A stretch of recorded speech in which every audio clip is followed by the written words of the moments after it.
Hello, church. Joining you live via satellite, I feel like saying, but joining you from home, as I hope you are watching from home or someplace safe, as we journey through Holy Week.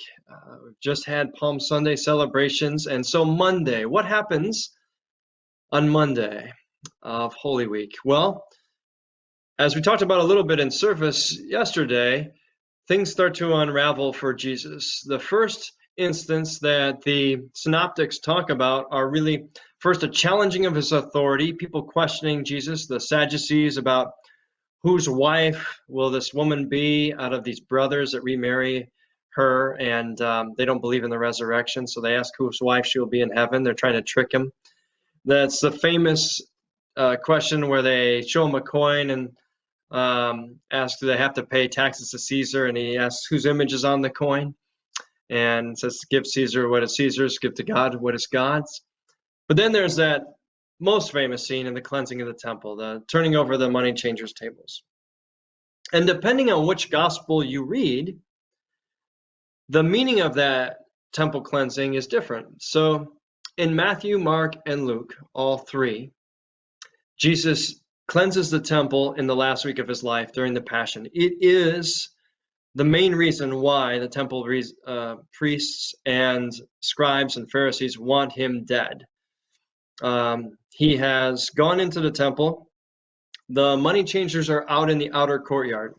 And on the one hand, they're in the temple area, so they're having graven images where they shouldn't. But for someone like Luke, it's more important that the money changers are in a place in the temple where the Gentiles, it's the only place they can worship. They're not allowed into the temple itself. So actually, Luke is talking about something that the prophet Isaiah writes in chapter 56. If you grab a Bible, you'll see that it says, let no foreigner who has bound himself to the Lord say, the Lord surely will exclude me from gathering with his people. And let not the eunuch say, I'm only a dry tree. For this is what the Lord says to the eunuch who keep my Sabbath, who hold my covenant, to them that I will give within my temple and its walls.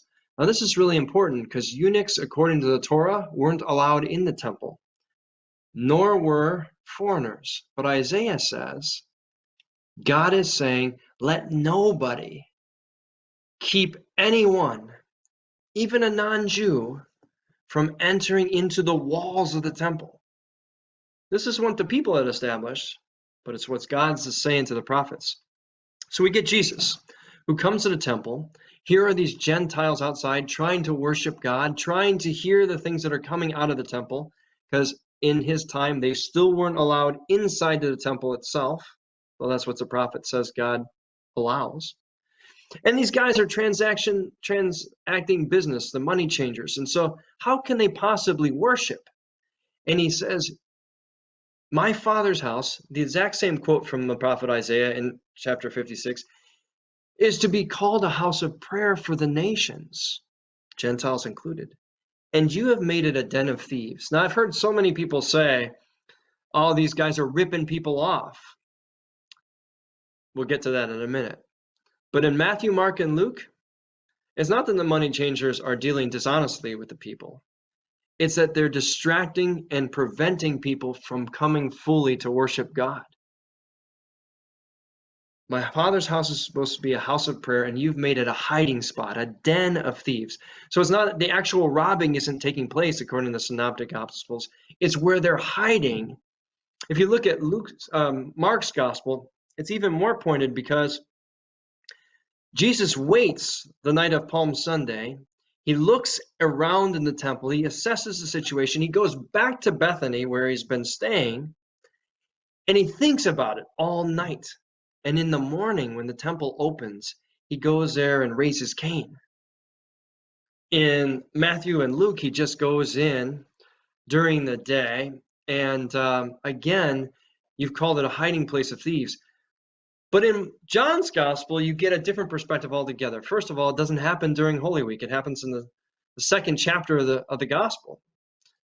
And John does want to take to task the money changers for being dishonest.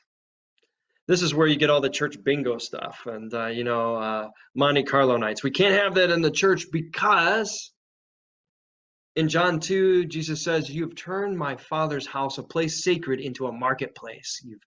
You've ruined the sacred and turned it into a place of commerce.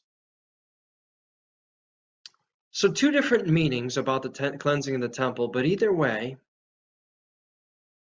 we have in this last week of Jesus' life in the Synoptics that when Jesus disrupts things in the temple, and he says basically, the way you are doing organized religion, it has all kinds of rules and regulations and personal piety, but it has very little compassion, very little mercy, and it lacks love.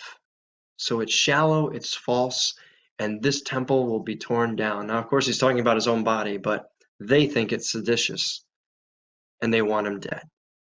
And thus begins the first step to the cross. As we think about everything that Jesus challenged, perhaps this Holy Week, before we get to Easter joy, we should think about where in my faith life might Jesus call me false? Where would he overturn the temples on me? And how can I get right back to the ways of discipleship? Amen. Have a fantastic Holy Monday until I see you again.